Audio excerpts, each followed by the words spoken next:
वृंदावन विहारी लाल की जय। श्यावर रामचंद्र महाराज की जय। हनुमान जी महाराज की जय। ओम नमः पार्वती पतये हर हर महादेव।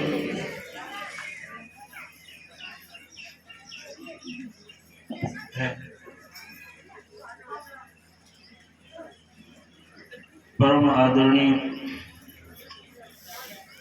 परम पूज्य इस आयोजन के कर्ता और परम आदरणीय आगंतुक संत और मेरे अभिन्न हृदय स्वामी रामेश्वर दास जी, मधुसूदन जी तथा सकल संत वृंद एवं प्रभु के प्यारे सत्संग प्रेमियों, बड़े सौभाग्य का अवसर है। परमात्मा की असीम अनुकंपा होती है तो सत्संग में जाने का अवसर मिलता है, और सत्संग में जाने के बाद में भी भगवान की और अधिक कृपा होती है जब तो कथा सुनने में मन लगता है। नहीं तो कथा एक तरफ चलती रहती है और हम अपनी आपसी बातें करते रहते हैं, घरेलू बातें। और ज्यादा असीम कृपा होती है जो भगवान की, तो भगवान की कथा हृदय में उतरती है, और हृदय में उतरने के बाद भगवत चरित्र को अपने जीवन में उतारना आसान हो जाता है। तो जब असीम अनुकंपा होती है तो भगवान का गुणानुवाद अपने जीवन में उतरने लग जाता है, और असली साधक का लक्षण यही है। क्योंकि सब जगह जिसके चित्त में परमात्मा का चरित्र विराजमान हो जाता है, उसी साधक को जगत में सभी वस्तु परमात्मामय नजर आती है। सारा विश्व परमात्मा का रूप दिखाई देता है, और जब सारा विश्व परमात्मा का रूप ही दिखाई देता है तो निज प्रभुमय देखे जगत कैसन करे विरोध। सारे जगत को परमात्मा रूप देखता है तो किससे विरोध करेगा और किससे मित्रता करेगा? उसका कोई शत्रु और मित्र नहीं रहता, समान हो जाता है, समदृष्टि हो जाता है। और भगवान का भी एक नाम समदृष्टि है। लेकिन भगवान कहते हैं कि समदर्शी मूर्ख है सब कोई, सेवक प्रिय अनन्यगत मोहि। भगवान कहते मेरा नाम समदर्शी, लोग मेरे को समदर्शी कहते हैं, लेकिन जो सेवक है वो मेरे को अनन्य प्रिय है, उसके समान और कुछ भी प्रिय नहीं लगता। तो महाराज जी अभी वही परंपरा बता रहे थे कि आराधना करनी है, ईश्वर का चिंतन करना है, और ईश्वर का चिंतन करने के लिए चित्त में अपने परमात्मा को बिठाने के लिए किसी वस्तु, व्यक्ति, पद और योग्यता की आवश्यकता नहीं होती। जहां बैठे हैं वहीं पर अगर हमारा चित्त शुद्ध हो जाए और हमारे चित्त में परमात्मा के प्रति प्रीति हो जाए तो वहीं पर परमात्मा हमारे हृदय में विराजमान हो जाए। उसके लिए कहीं ढूंढने के लिए जाने की जरूरत नहीं, क्योंकि हमारा निज स्वरूप ही है परमात्मा। साथ में आसमान से आकर दर्शन नहीं लेता है, हमारा निज स्वरूप अपना आत्मा है। तो जब अपना स्वरूप ही है तो फिर उसको साथ में आसमान से आने की जरूरत नहीं है। वो तो जब हमारी चित्तवृत्ति शुद्ध होगी, पवित्र होगी, साधना करते करते तल्लीन हो जाएगी जब वृत्ति उसमें, तो उस समय साक्षात्कार स्वयं हो जाएगा। क्यों हो जाएगा कि उस समय वृत्ति बाह्य नहीं होती।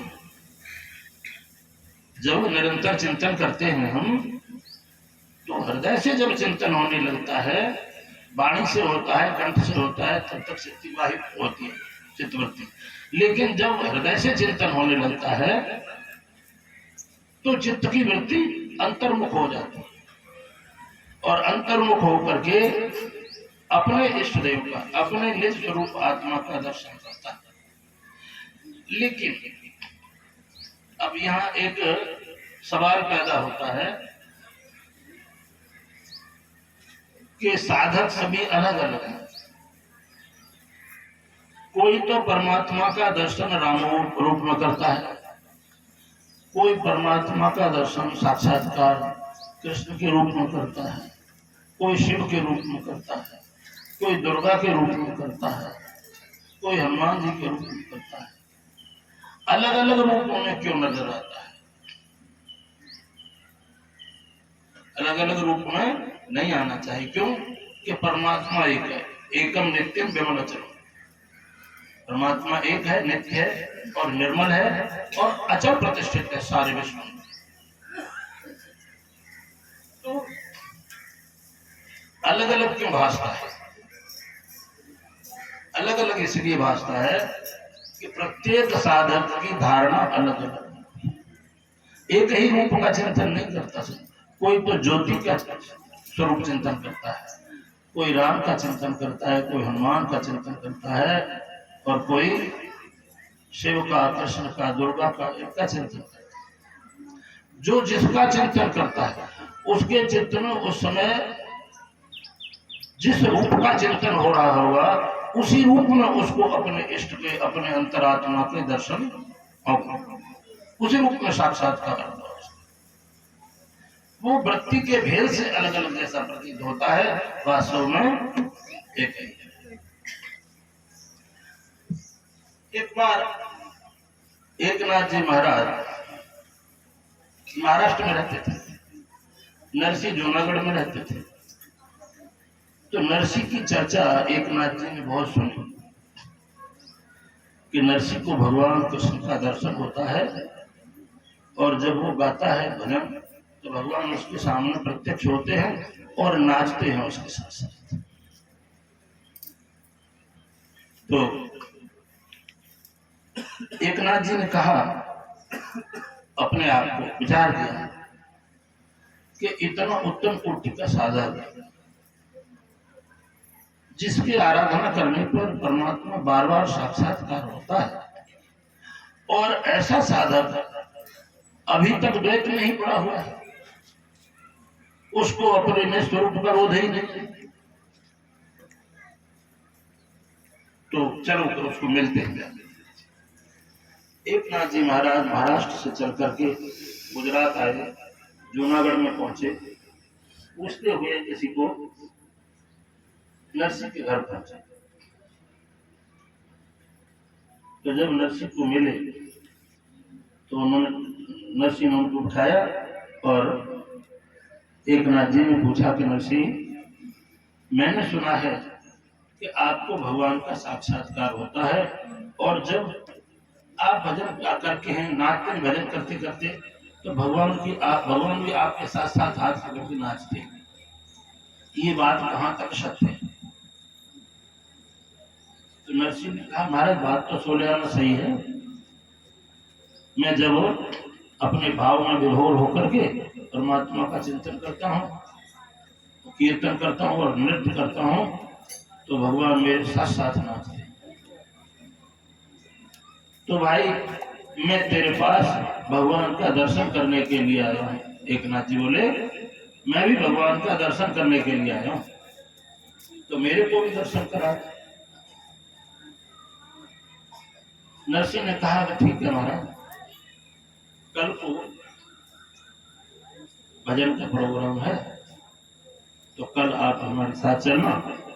जब भगवान आएंगे तो आप भी दर्शन कर लेना। कहते ठीक है। सवेरा हुआ और भजन कीर्तन का प्रोग्राम जब चालू हुआ तो नरसिंह जी भजन गाते गाते नाचने लगे मस्ती में। झूमने लगे। और नरसिंह को भगवान नजर आ रहे हैं कि भगवान मेरे साथ साथ नाच रहे, मुरलीधर हाथ में मुरली लेकर के मेरे साथ साथ नाच रहे। तो जब वो शांत हो गए, कीर्तन पूरा हो गया, जब शांत हो गए तो फिर एकनाथ जी ने पूछा उनसे कि नरसिंह, भगवान आए थे? कि हाँ महाराज, अभी तो आए थे, मेरे साथ साथ नाच रहे थे, आपने देखा? कि नहीं, मैंने नहीं देखा, मेरे को नजर नहीं है। आपके साथ जानकारी है, मित्रता है, आपके पास आते हैं। तो मैंने दर्शन करना है, मैं क्या उपाय करूं? कि चलो अब कल फिर देखेंगे, कल को जब कीर्तन होगा कल देखेंगे। रुको, रुक गए एकनाथ जी। और जब कीर्तन शुरू होने लगा तो एकनाथ जी महाराज बोले कि नरसिंह, आज जब भगवान आएंगे तेरे सामने, जब नाचने को उद्युक्त होंगे तो तू उनका हाथ पकड़ के मेरे हाथ में दे देना, ऐसे मेरे को नजर नहीं आएंगे। भगवान का हाथ पकड़ के मेरे हाथ में दे दे। ठीक। अब नरसिंह ने वो बात अपने ध्यान में रख ली और इधर भजन कीर्तन करना शुरू किया। तो कीर्तन करते करते तल्लीन वृत्ति हो गई और भगवान का साक्षात्कार हुआ, भगवान प्रकट हुए और नाचने ठुमका मार। तो नरसिंह को एकनाथ जी की बात याद आ गई कि गुरु जी ने कहा था तो उनका हाथ पकड़ के मेरे हाथ में दे देना, ऐसे मेरे को दिखाई दे। तो नरसिंह ने हाथ पकड़ा और हाथ एकनाथ जी के हाथ में देने लगे। तो एकनाथ जी ने हाथ पकड़ा, बोले नरसिंह, हिलाया थोड़ा, नरसिंह क्या? कहती है क्या कर रहा है? तू तो अपना ही हाथ पकड़ के मेरे को दे रहा है, ये तो तू अपना हाथ पकड़ के मेरे हाथ में दे रहा है। इसका मतलब भगवान नहीं आए थे।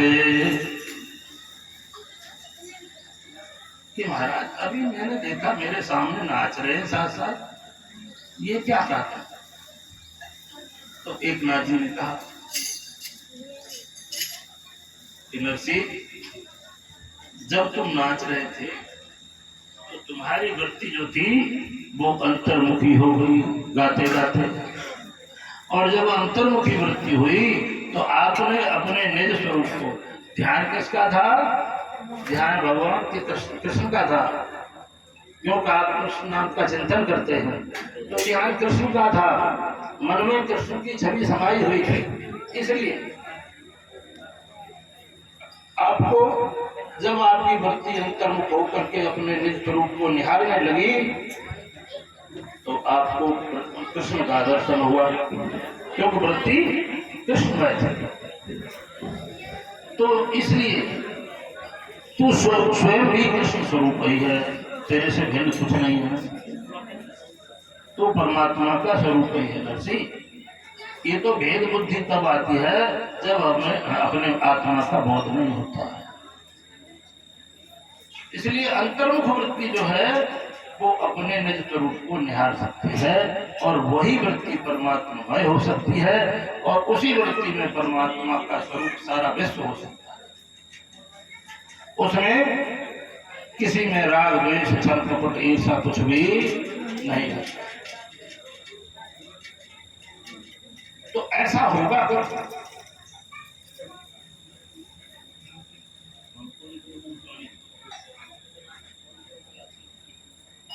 पानी पीना।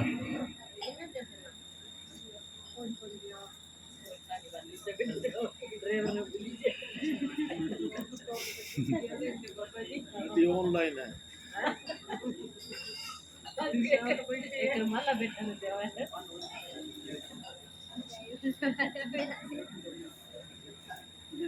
तो अपने स्वरूप को आत्मबोध जब हो जाता है, सदगुरु मिल जाए और उसको समझा दे तो ये जो दर्शन हो रहा है तेरा ही स्वरूप है, सातवें आसमान से नहीं आया, तो उसको आत्मबोध हो जाता है। तो आत्मबोध होने के बाद सब सृष्टि अपनी नजर आती है, दूसरा कोई नहीं नजर आता, द्वैत भाव मिट जाता है उसके हृदय में से। तो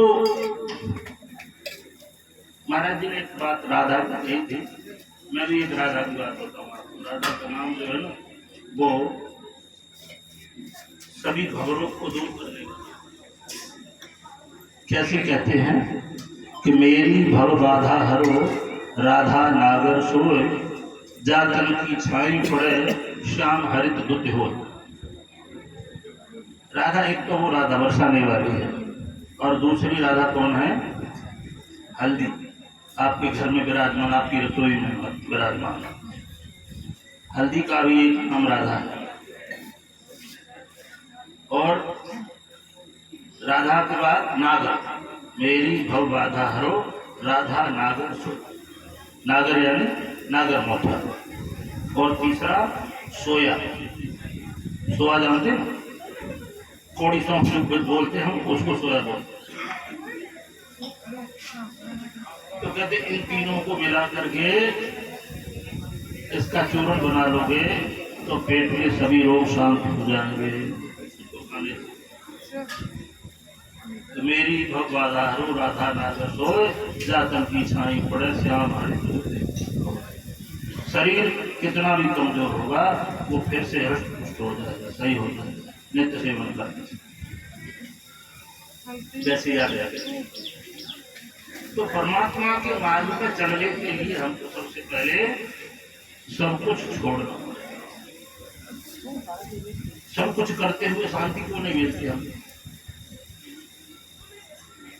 धन दौलत भी होता है, बच्चे भी होते हैं, मान सम्मान भी होता है, सब कुछ होता है, लेकिन सुख क्यों नहीं मिलता है? आप में से कौन ऐसा है जिसको सुख नहीं चाहिए? सुख नहीं चाहता है वो हाथ उठा दो। जो कोई सुख नहीं चाहता अपने जीवन में, हाथ उठा दो। सभी चाहते, सभी सुख चाहते। सुख कब मिलेगा? जो सुख को चाहे सदा शरण राम की ले, भगवान की शरण ले। और भगवान की शरण कब होगी? पहले देहरूप भगवान जो हमारे साथ में विराजमान है, जिनका नित्य दर्शन होता है, कौन है? संत। संत भी भगवान के ही, भगवान के अवतार एक नित्य अवतार होते हैं और एक नैमित्तिक अवतार होते हैं। तो निमित्तिक अवतार जो होते हैं वो तो जैसे राम हो गए, कृष्ण हो गए, नरसिंह हो गए, तो नरसिंह भगवान हो गए हैं, और जैसे ऋषभदेव वगैरह हुए हैं, तो ये सब इनके अवतार जो है ना निमित्त से हुए। क्यों? किसी के लिए ऋषियों ने तप किया तब अवतार लिया, किसी के लिए राक्षसों ने जब पवनों को तंग किया तो पवन ने प्रार्थना की, प्रभु हमारे कष्ट को दूर करो। यज्ञ किए, हवन किए लोगों ने, तप किए बड़े बड़े, तो जगत के दुख को दूर करने के लिए प्रकट हुए। हिरण्यकश्यप को मारने के लिए नरसिंह रूप लिया, क्योंकि हिरण्यकश्यप ने प्रजा को तो तंग किया ही था, लेकिन भगवान का परम भक्त जो था प्रहलाद, उसको भी इतनी यातनाएं दी, कोई अपने दुश्मन को भी नहीं दे, इतनी यातनाएं। हाथी के नीचे को चलवा के मारने की कोशिश की, हाथी के पैर के नीचे, पहाड़ से फेंक दिया, मारने की कोशिश की। जब पहाड़ से फेंका तो उनके हृदय में, प्रहलाद के हृदय में तो भगवान का स्मरण चल रहा था, तो भगवान ने नीचे पहाड़ की जो खाड़ी थी, और खाड़ी में नीचे आकर दर्शन दिया और ऐसे अपनी बाजुओं में ले लिया। तो ऐसे समय समय पर उसने बहुत यातना दी। परिणाम ये हुआ कि भगवान ने अवतार धारण किया और हिरण्यकश्यप का वध किया। तो ये निमित्त अवतार और नित्य अवतार जो है, नित्य अवतार ये संत महात्मा होते हैं। रोजाना कोई न कोई संत अवतार लेता रहता है। इस सृष्टि में बहुत सारे रोज किसी संत का अवतार होता है और रोज किसी संत का देहांत। तो ये जो देहधारी भगवान है, इनकी शरण में जब हम पहले जाएंगे और पूजा शुश्रूषा करेंगे तो हमारा मन निर्मल होगा। सेवा करने से, गुरु महाराज की सेवा करने से मन निर्मल होगा। वैसे तो ये जगत ही परमात्मा का रूप है, जगत की भी सेवा करेंगे तो उससे भी निर्मल हो जाएगा, लेकिन उसकी सेवा इतनी जल्दी हो नहीं सकती। गुरु महाराज की सेवा कैसे हो जाएगी कि उसके अंदर, गुरु के अंदर श्रद्धा होती है। हमारे मन में गुरु के प्रति श्रद्धा होती है, विश्वास होता है, इसलिए गुरु की सेवा में अड़चन नहीं आती। तो गुरु की सेवा करते करते और गुरु के दिए हुए नाम को जपते जपते जब चित्त निर्मल हो जाएगा तो शांति अपने आप चली जाएगी। शांति को ढूंढना नहीं पड़ेगा। और कैसी होगी शांति कि जब ये विश्वास हो जाएगा कि परमात्मा ही सत्य है, गुरु ही सत्य है और ये जगत मिथ्या है, जगत बनने और बिगड़ने वाला है, स्थिरता इसके अंदर नहीं है। जब इस बात का विश्वास हो जाएगा, जगत नाशवान है, ऐसा विश्वास होने पर जगत में से त्याग वृत्ति पैदा हो जाएगी। और भगवान कहते त्यागा शांति अनंत, त्याग से ही अनंत शांति की प्राप्ति होती। अनंत शांति कौन सी कि जो हमेशा बनी रहे। अभी शांति मिल जाए और 10 मिनट बाद खत्म हो जाए, 1 दिन 2 दिन बाद खत्म हो जाए, अशांति में बदल जाए, उसको अनंत शांति नहीं कहते। स्थिर शांति, हमेशा रहने वाली शांति है, वो प्राप्त होगी। किसे? गुरु महाराज की कृपा से और उनके दिए हुए नाम का स्मरण करने।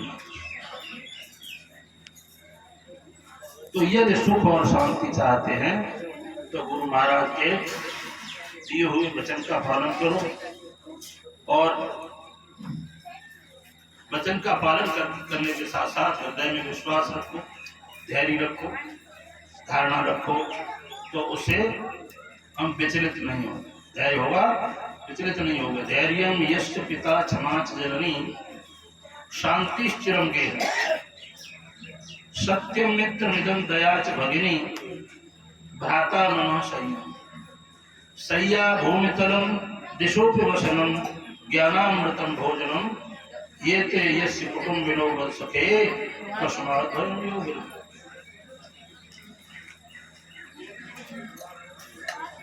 ये धर्म के लक्षण हैं।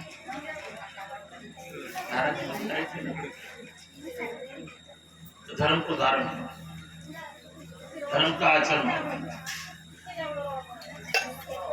तो पहला लक्षण धर्म का क्या है? धैर्य। आप लोग कहते हैं धैर्य यस्य पिता क्षमा जनी, जिसका धैर्य ही पिता है और क्षमा जिसकी माता है। धैर्यम यस्य पिता क्षमा जननी भ्राता मनः संयम, मन का संयम भाई है। सत्य मित्र मिदम दया च भगिनी, सत्य जिसका मित्र है हमेशा सत्य का ही आचरण करता है। जैसे हम अपने मित्र को, हम अपनी सखी सहेली को कोई त्यागना नहीं चाहते, साथ रहना चाहते, तो कहते सत्य मित्र मिदम दया च भगिनी, सत्य ही जिसका मित्र है और दया ही जिसकी बहन है।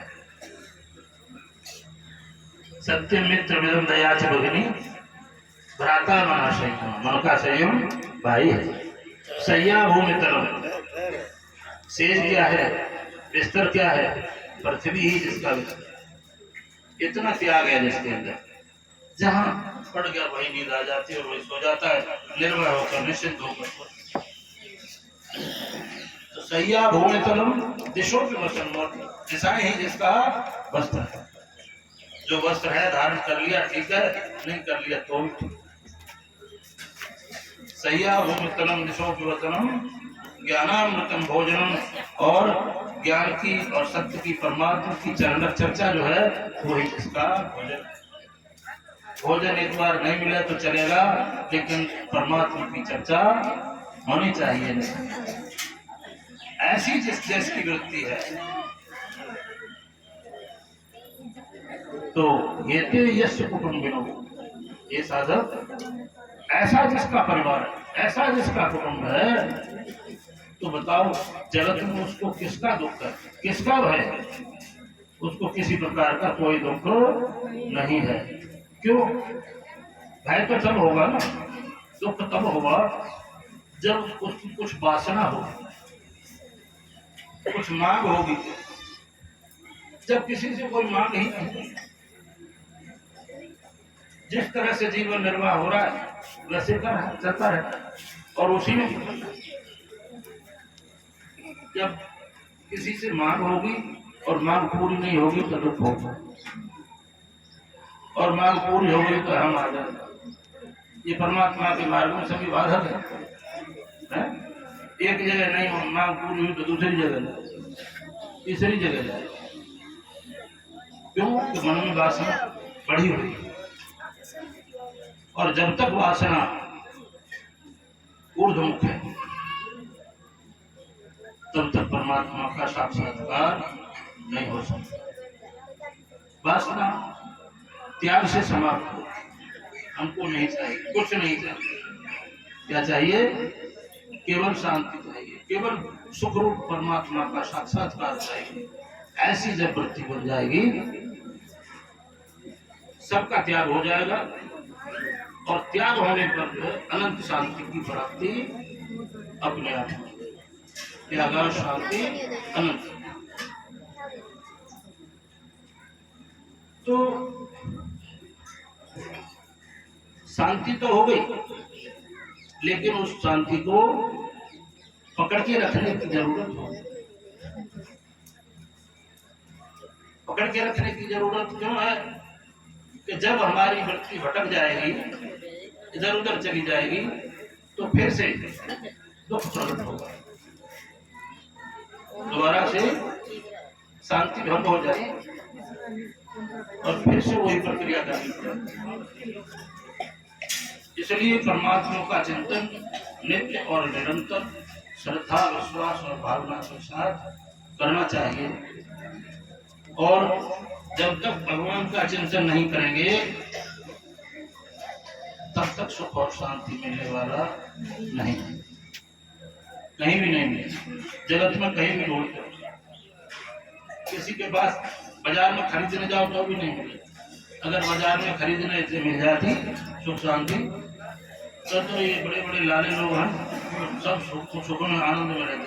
लेकिन उनसे बढ़िया तो आप लोग, क्योंकि उनको बेचारों को रात को नींद लेने के लिए दवाई खानी पड़ती है, टीका लगाना पड़ता है, नहीं तो नींद नहीं आती, पंखे के चक्कर गिनते हैं। और आप लोगों को दिन भर मेहनत करते हो, भोजन करने के बाद जब लेटते हैं ना, तो 5 मिनट में आप लोगों को नींद आ जाए, और 7-8 घंटे तो आप निश्चिंतता से सोते, कोई टेंशन नहीं। तो निश्चितता से क्यों सोते हैं? कि पीछे का चिंतन नहीं, और प्राप्त वस्तु विवेक का उसका भी चिंतन है। सेठ को नींद क्यों नहीं आती है? प्राप्त वस्तु व्यक्ति परिस्थिति जिसके पास है उनका चिंतन होता है। धन है उसकी वृद्धि का चिंतन होता है, व्यक्ति है उनकी सुरक्षा का चिंतन होता है, उनके ईमान का चिंतन होता है, और पद योग्यता है तो उसका चिंतन होता है कि छूट न जाए। कोई मेरे विपरीत ना खड़ा हो, तो उसको नींद नहीं आई, और आपको ऐसा कोई चिंतन ही नहीं है, तो नींद अपने आप आ जाए। तो एक बार राजा भोज वहां जा रहे थे घूमने के लिए, जंगल में घूमने जा रहे।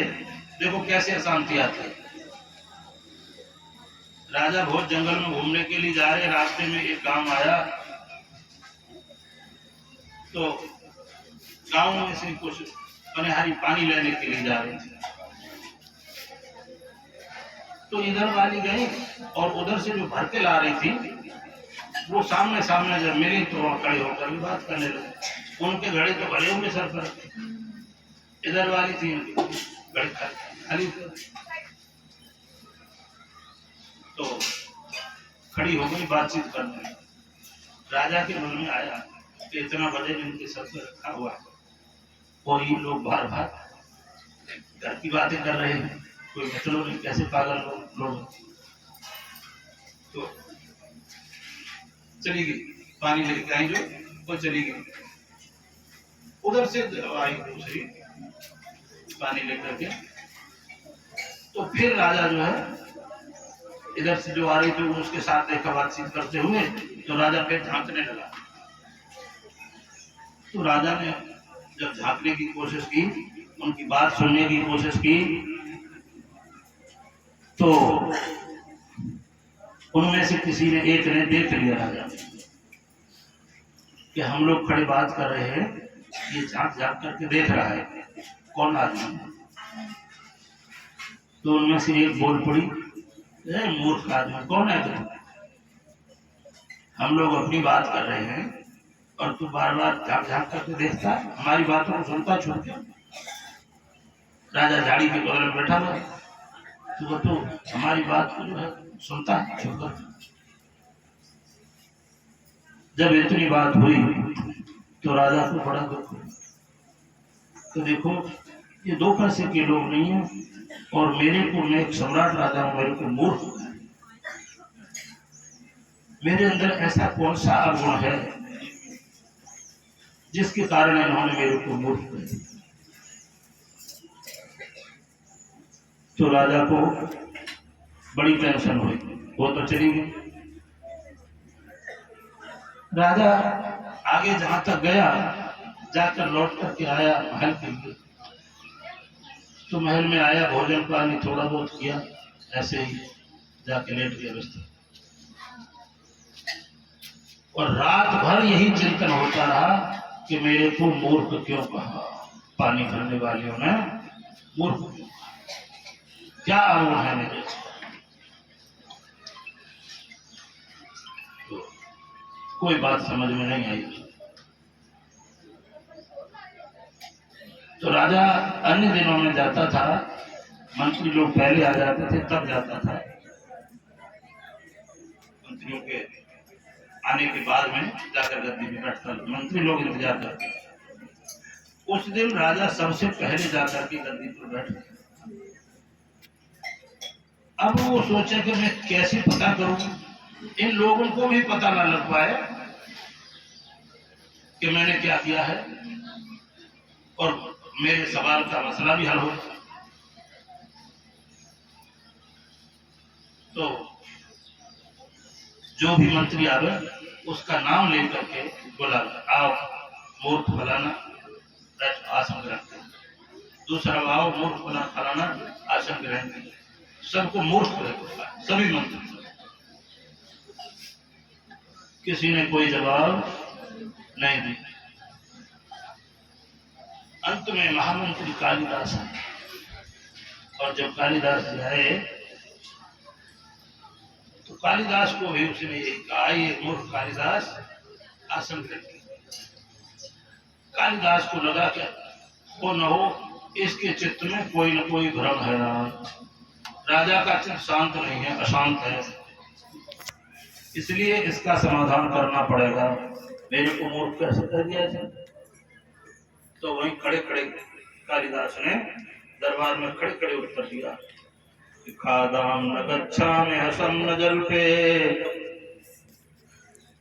गतं न शोचामि कृतं न मन्ये, द्वाभ्यां तृतीयो न भवामि राजन्, किं कारणं भोजभुगामि मूर्खा।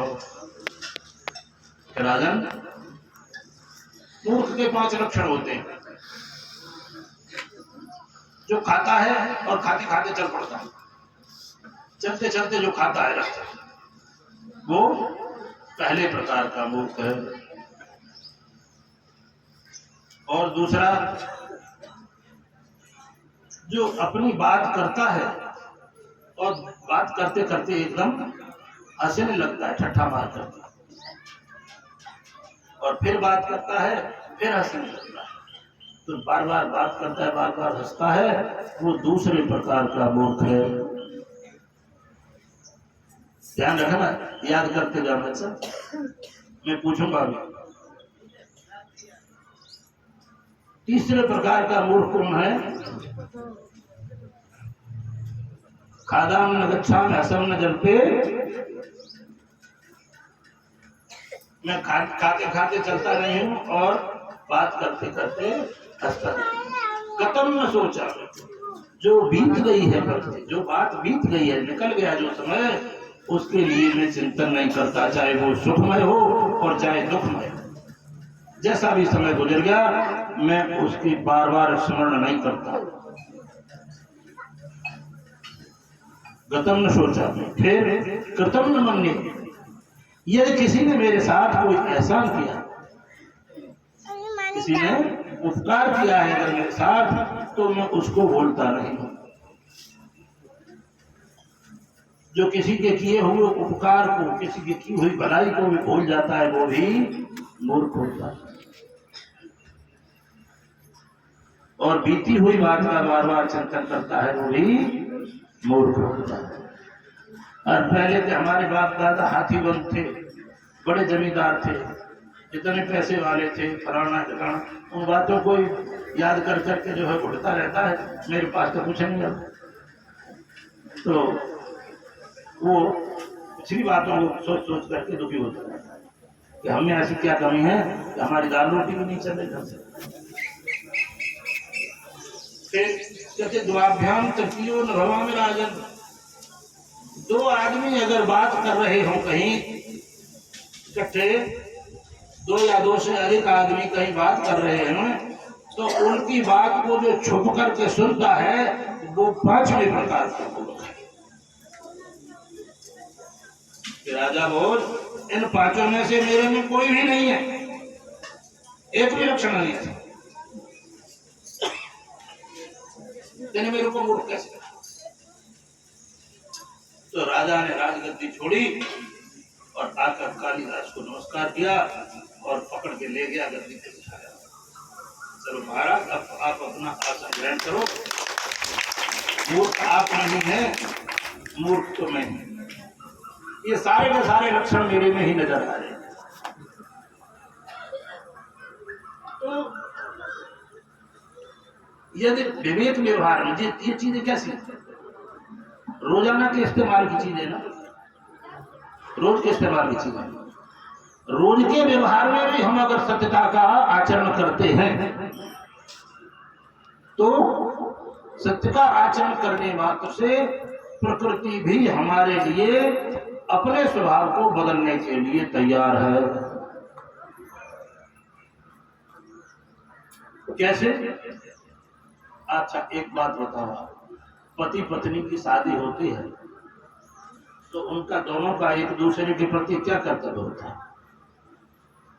एक दूसरे की सेवा करना, एक दूसरे पर विश्वास करना, हाँ, एक दूसरे को सुख में दुख में हर समय साथ देना, एक कर्तव्य होता है। अगर अपने कर्तव्य का पालन दोनों करते हैं तो घर में कभी कोई झगड़ा होता, अशांति होती है? कुछ नहीं होती।